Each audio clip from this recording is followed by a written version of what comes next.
নমস্কাৰ এই মুহূৰ্তত আহি পৰিছে ৰাতিপুৱাৰ কেইবাটাও গুৰুত্বপূৰ্ণ খবৰ আজি 12 জুন অসমৰ লগতে ভাৰতৰ বিভিন্ন প্ৰান্তৰ পৰা ৰাতিপুৱাৰ কেইবাটাও খবৰ একেলগে যুগুতোৱা হৈছে এই মুহূৰ্তে জনাইছো ৰাতিপুৱাৰ এটা গুৰুত্বপূৰ্ণ খবৰ কালি নিশাৰ ভাগতে এক ভয়ংকৰ ভূমিকম্পৰ জোকাৰণি অনুভূত হৈছে ৰাজ্যত পুনৰ প্ৰচণ্ড ভূমিকম্পৰ জোকাৰণি অনুভূত হৈছে আপোনাৰ অঞ্চলতো ভূমিকম্পই জোকাৰি গৈছে নে আমাৰ কমেন্ট সেকশনত আপুনি জনাওক কিয়নো ৰাজ্যত 4.2 প্ৰাবল্যৰ ভূমিকম্পই জোকাৰি গৈছে সমগ্ৰ ৰাজ্য ভূমিকম্পৰ অভিকেন্দ্ৰ হৈছে হুজাই কালি নিশাৰ ভাগতে ভূমিকম্পৰ জোকাৰণি অনুভূত হৈছে আপোনাৰ অঞ্চলত অনুভূত হৈছে নে ভূমিকম্প আমাৰ কমেন্ট সেকশনত আপুনি জনাব পাৰে পৰৱৰ্তী খবৰটো হৈছে নিশাই বিশ্বৰ মানচিত্ৰৰ পৰা উৰুৱাই দিয়া হ'ব ইৰাণক বিশ্বৰ মানচিত্ৰৰ পৰা নাইকিয়া হৈ যাব পাৰে ইৰাণ ক্ৰোধান্বিত জ্বলিছে ডোনাল্ড ট্ৰাম্প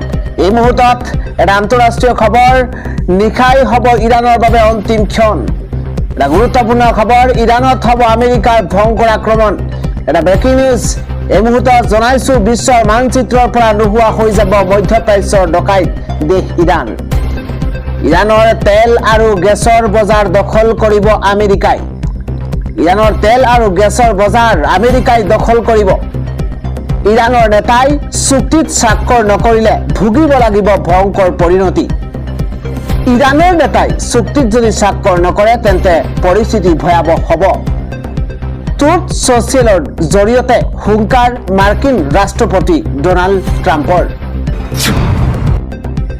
জনাইছো পৰৱৰ্তী খবৰ আগন্তুক 5 বছৰত শিক্ষা বিভাগত হ'ব বৃহৎ নিযুক্তি প্ৰক্ৰিয়া শিক্ষামন্ত্ৰী ৰমেশ পেগুৰ তৰফৰ পৰা চৰকাৰী নিযুক্তিক লৈ এক ডাঙৰ মন্তব্য কৰা হৈছে এটা ভাল খবৰ ৰাজ্যবাসীৰ কাৰণে জনাইছো আগন্তুক 5 বছৰত শিক্ষা বিভাগত হ'ব বৃহৎ নিযুক্তি প্ৰক্ৰিয়া শিক্ষা বিভাগত আটাইতকৈ বেছি পদ খালী হৈ আছে শিক্ষা বিভাগত আটাইতকৈ বেছি খালী পদ আছে আৰু আগন্তুক 5 বছৰত প্ৰায় 50,000 শিক্ষক শিক্ষয়িত্ৰীয়ে অৱসৰ গ্ৰহণ কৰিব আৰু যাৰ বাবে এটা ভাল খবৰ কিয়নো পৰ্যায়ক্ৰমে শিক্ষা বিভাগত হ'ব এই বৃহৎ নিযুক্তি প্ৰক্ৰিয়া শিক্ষামন্ত্ৰী ৰমেশ পেগুৰ তৰফৰ পৰা এই ঘোষণা কৰা হৈছে চৰকাৰী নিযুক্তিক লৈ মন্ত্ৰীগৰাকীয়ে ডাঙৰ মন্তব্য কৰিছে আগন্তুক 5 বছৰত ৰাজ্যত হ'ব বৃহৎ নিযুক্তি প্ৰক্ৰিয়া আগবাঢ়িছো পৰৱৰ্তী খবৰ হজৰত মহম্মদক অপমানক লৈ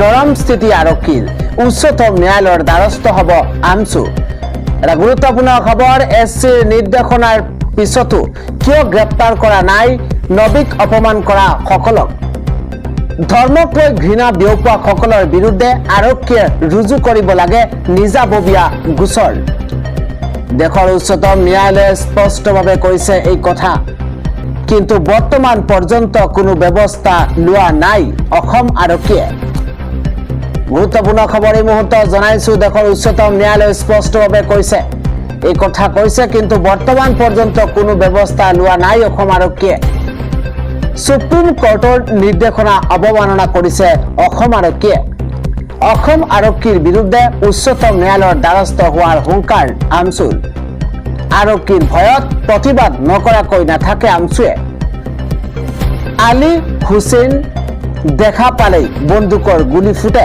অসম আৰক্ষীৰ কিন্তু উপাধি বেলেগ হলেই নৰম স্থিতি গ্ৰহণ কৰে আৰক্ষীয়ে হিন্দু মুছলমান চাই অপৰাধ নিয়ন্ত্ৰণত নামিছে অসম আৰক্ষী বিস্ফোৰক মন্তব্য কৰিছে আমছুৰ সভাপতি ইমতিয়াজ হুছেইনে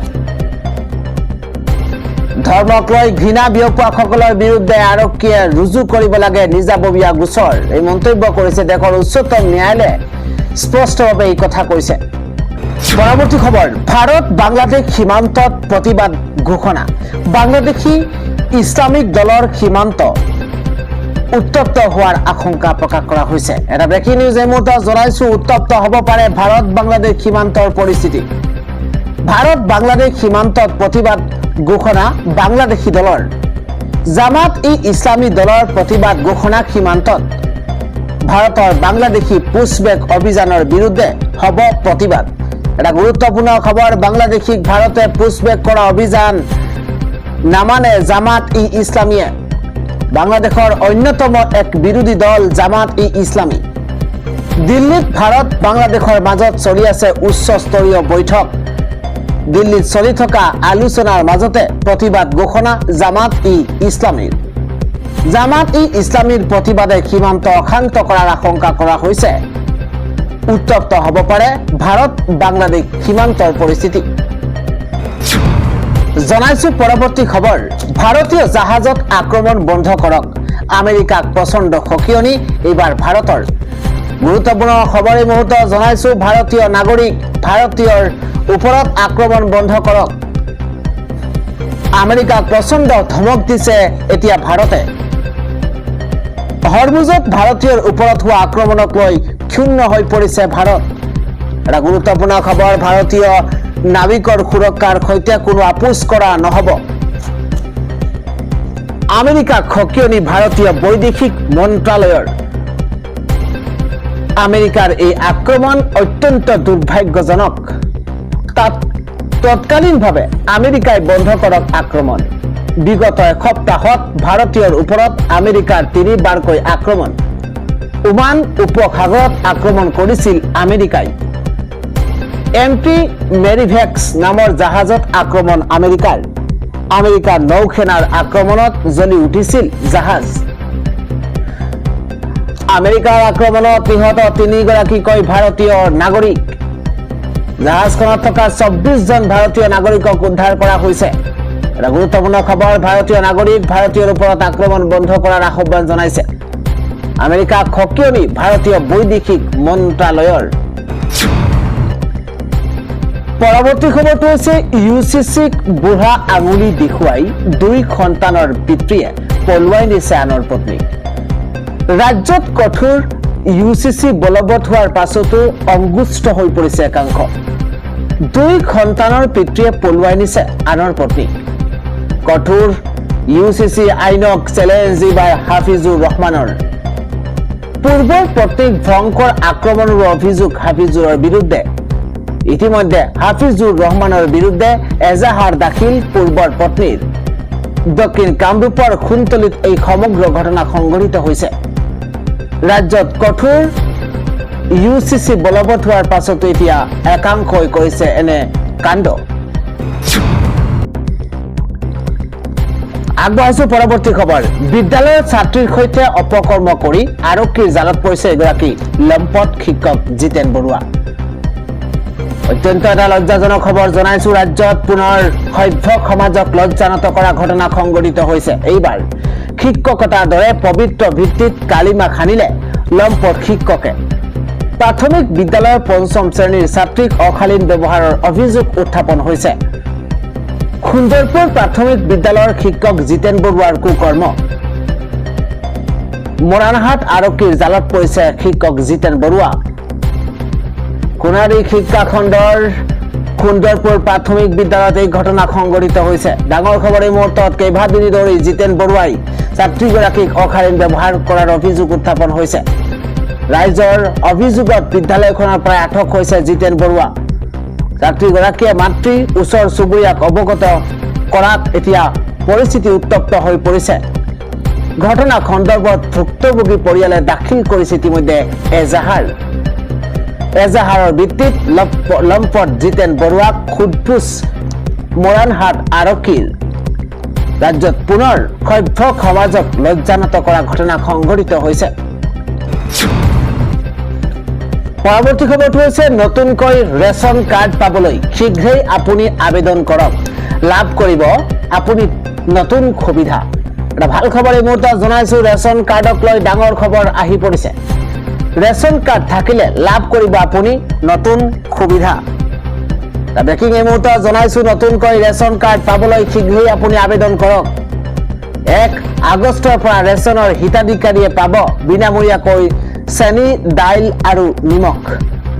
লাখ লাখ ৰেচনৰ হিতাধিকাৰীলৈ আহি গৈছে ডাঙৰ খবৰ। ৰেচনৰ সামগ্ৰীক লৈ হিতাধিকাৰীয়ে চিন্তা কৰিব নালাগে, কিয়নো আগৰ দৰেই লাভ কৰিব সকলো ৰেচনৰ সামগ্ৰী। এটা ব্ৰেকিং এই মুহূৰ্তত জনাইছো। বাজেটৰ পিছতে পুনৰ ৰেচন কাৰ্ডৰ বন্ধ হোৱাৰ সামগ্ৰী দিয়া হ'ব। এই ঘোষণা কৰিছে মন্ত্ৰী কৌশিক ৰয়ে। যুদ্ধকালীন পৰিস্থিতিৰ বাবে কিছু প্ৰভাৱ পৰিছে। ৰেচন কাৰ্ডক লৈ এটা ডাঙৰ খবৰ এই মুহূৰ্তত আহি পৰিছে। পৰৱৰ্তী খবৰ, উত্তৰ পূবৰ আন্তঃগাঁথনিক লৈ বিজেপি চৰকাৰে কৰা কামক অস্বীকাৰ কৰিব নোৱাৰি।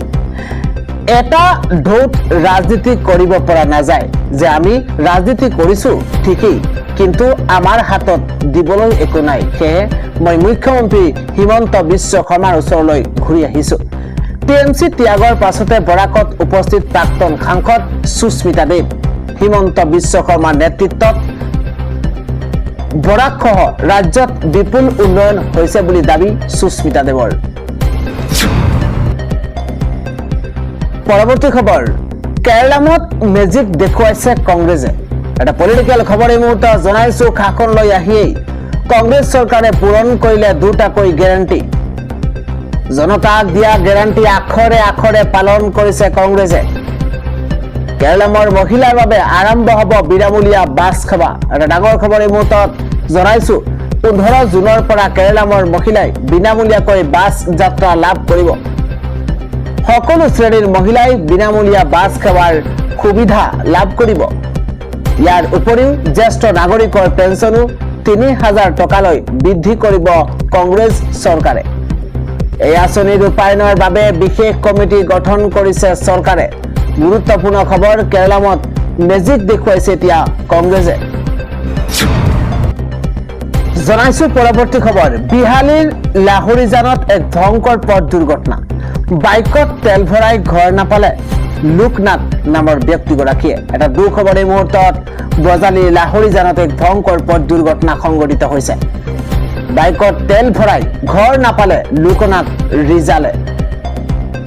লাহৰিজানৰ 4 লাইন ক্ৰছিঙৰ ওচৰত এই ভয়ংকৰ পথ দুৰ্ঘটনা সংঘটিত হৈছে।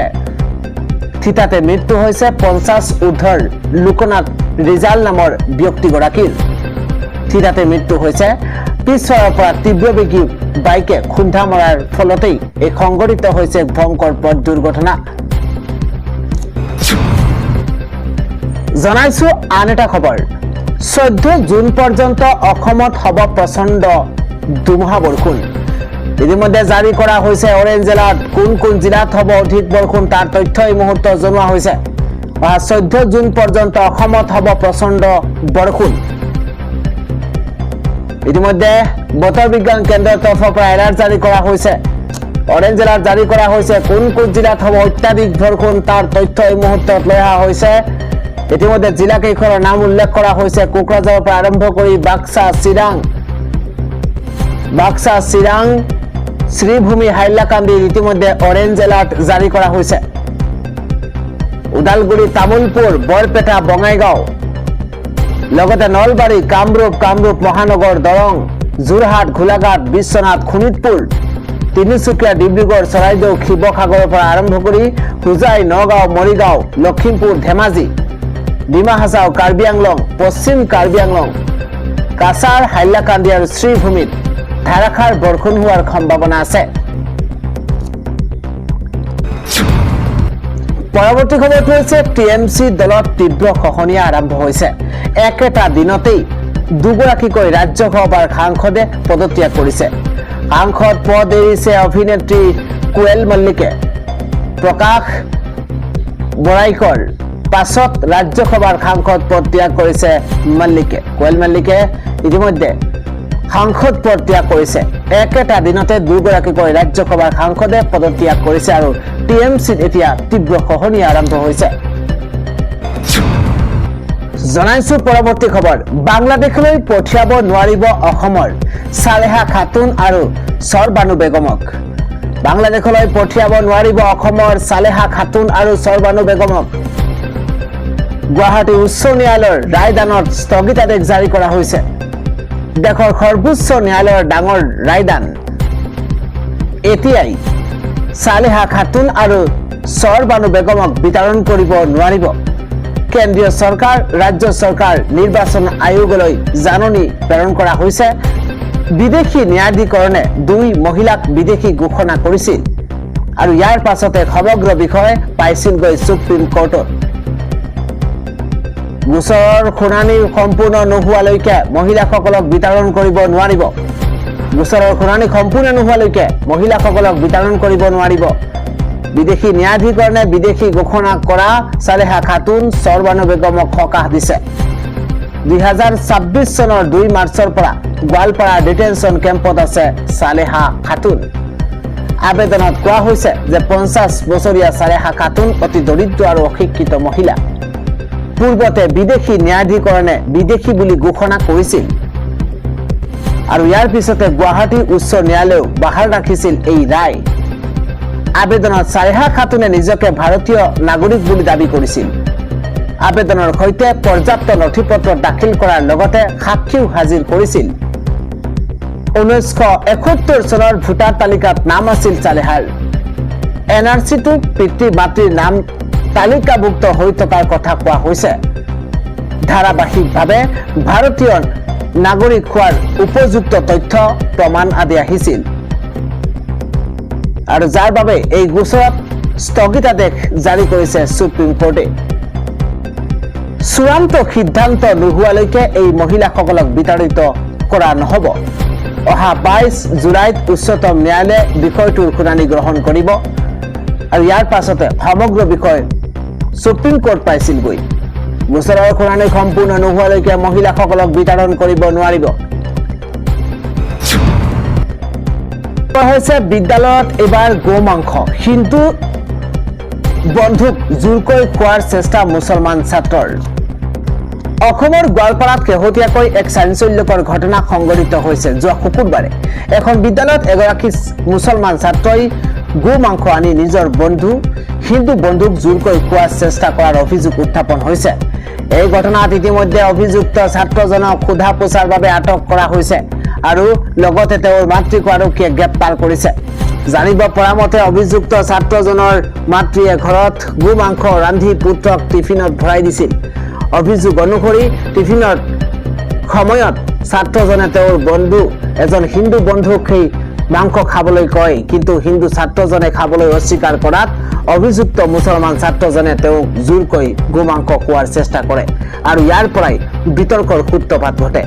হিন্দু ছাত্ৰজনে ঘৰলৈ গৈ মাক দেউতাকক সমগ্ৰ ঘটনাৰ বিষয়ে অৱগত কৰিছে আৰু ইয়াৰ পাছতেই পৰিয়ালৰ লোকে বিদ্যালয়লৈ গৈ প্ৰতিবাদ সাব্যস্ত কৰে আৰু লগতে আৰক্ষীৰ কাষ চাপিছে। উল্লেখযোগ্য যে অসমত ব্যক্তিগত স্থানত গো মাংস খোৱাৰ অনুমতি আছে যদিও ৰেষ্টুৰেণ্ট বা সামাজিক অনুষ্ঠানৰ দৰে ৰাজহুৱা স্থানত ইয়াৰ ওপৰত নিষেধাজ্ঞা আছে। হিন্দু ছাত্ৰজন আৰু তেওঁৰ পৰিয়ালৰ অভিযোগৰ ভিত্তিত আৰক্ষীয়ে তদন্ত আৰম্ভ কৰিছে। আৰক্ষীয়ে অভিযুক্ত ছাত্ৰজনক আটক কৰাৰ লগতে তেওঁৰ মাতৃক গ্ৰেপ্তাৰ কৰিছে। আৰক্ষীৰ সূত্ৰই প্ৰকাশ কৰা অনুসৰি এই ঘটনাৰ সৈতে জড়িত আন 3জন মুছলমান ছাত্ৰকো সোধা পোছা কৰা হৈছে। তেওঁলোকৰ বিৰুদ্ধেও সহপাঠীক জোৰকৈ গো মাংস খোৱাৰ চেষ্টা কৰাৰ অভিযোগ উত্থাপন হৈছে। অৱশ্য তেওঁলোকক গ্ৰেপ্তাৰ কৰা হৈছে নে নাই সেয়া এতিয়াও স্পষ্ট হোৱা নাই। জনাইছো পৰৱৰ্তী খবৰ। বিশ্ব ফুটবলৰ মহাৰণ ফিফা বিশ্বকাপৰ বাবে সাজু হৈছে বিশ্বৰ কোটি কোটি অনুৰাগী। কালিৰ পৰা আমেৰিকা, মেক্সিকো আৰু কানাডাত অনুষ্ঠিত হৈছে ফিফা বিশ্বকাপ ফুটবল প্ৰতিযোগিতাখনৰ উদ্বোধনী মেচখন মেক্সিকোত আয়োজক মেক্সিকো আৰু দক্ষিণ আফ্ৰিকাৰ মাজত অনুষ্ঠিত হৈছে। ফুটবলৰ মহাৰণখনৰ পূৰ্বে মেক্সিকোৰ ৰাষ্ট্ৰপতি ক্লাউডিয়া শ্বেইনবামে মঙলবাৰে নিৰ্দেশনা জাৰি কৰি মেক্সিকো চহৰৰ ফেডাৰেল কৰ্মচাৰীসকলক 11 জুনত ঘৰৰ পৰা কাম কৰিবলৈ নিৰ্দেশ দিয়ে। লগতে ফিফা বিশ্বকাপৰ উদ্বোধনী খেলৰ সময়ত যান-জঁটৰ ফলত সৃষ্টি হ'ব পৰা সম্ভাৱ্য সমস্যাসমূহৰ সমাধানৰ বাবে 11 জুনত শিক্ষানুষ্ঠানসমূহত পাঠদান বন্ধ কৰা হৈছে। এই নিৰ্দেশনাৰ লক্ষ্য হৈছে যান-বাহন চলাচল আৰু পথ সুৰক্ষা উন্নত কৰাৰ লগতে মেক্সিকোৱে প্ৰতিযোগিতাখনৰ উদ্বোধনী খেলখন সুশৃংখলিতভাৱে আয়োজন কৰাটো নিশ্চিত কৰা। ৰাষ্ট্ৰপতিয়ে জাৰি কৰা নিৰ্দেশনা অনুসৰি ফেডাৰেল সংস্থাসমূহে মেক্সিকো চহৰক ভিত্তি কৰি থকা কৰ্মচাৰীসকলৰ বাবে দূৰৱৰ্তী কামৰ ব্যৱস্থা ৰূপায়ণ কৰিব লাগিব। অৱশ্যে স্বাস্থ্য সেৱা, নিৰাপত্তা, জটিল আন্তঃগাঁথনি আৰু ফিফা বিশ্বকাপৰ পৰিচালনাকে ধৰি অত্যাৱশ্যকীয় সেৱাৰ সৈতে জড়িত কৰ্মচাৰীৰ ক্ষেত্ৰত এই আদেশ প্ৰযোজ্য নহয়। 39 দিন ধৰি চলিবলগীয়া এই ফুটবল মহাৰণত অনুৰাগীসকলে নিজ নিজ পছন্দৰ খেলুৱৈৰ খেল উপভোগ কৰিবলৈ সাজু হৈছে। মেছি ৰনাল্ডোৰ মেজিক, এমবাপেৰ ধুমুহা, নেইমাৰৰ ড্ৰিবলিং চাবলৈ অধীৰ আগ্ৰহেৰে বাট চাই আছে বিশ্বৰ সহস্ৰাধিক ফুটবল অনুৰাগী। ইফালে এইবাৰ বিশ্বকাপত সকলোৰে দৃষ্টি নিবদ্ধ থাকিব লামিন ইয়ামালৰ ওপৰত। কালিৰ পৰা আৰম্ভ হ'বলগীয়া ফিফা বিশ্বকাপত ইয়ামালক লৈ বিশ্ব জয়ৰ স্বপ্ন দেখিছে স্পেইনে। এই নিৰ্দেশনা চৰকাৰী আৰু ব্যক্তিগত বিদ্যালয়কে ধৰি প্ৰাথমিক বিদ্যালয়ৰ পৰা বিশ্ববিদ্যালয় পৰ্যায়লৈকে সকলো শিক্ষানুষ্ঠানতে পাঠদান স্থগিত ৰখা হৈছে। ব্যক্তিগত কোম্পানীকো চৰকাৰে তেওঁলোকৰ কৰ্মচাৰীসকলক দূৰৱৰ্তী কামৰ সুবিধা প্ৰদান কৰিবলৈ এই নিৰ্দেশনা দিছে আৰু ব্যক্তিগত কোম্পানীসমূহকো চৰকাৰে তেওঁলোকৰ কৰ্মচাৰীসকলক দূৰৱৰ্তী কামৰ সুবিধা প্ৰদান কৰিবলৈ ইতিমধ্যে নিৰ্দেশ দিছে।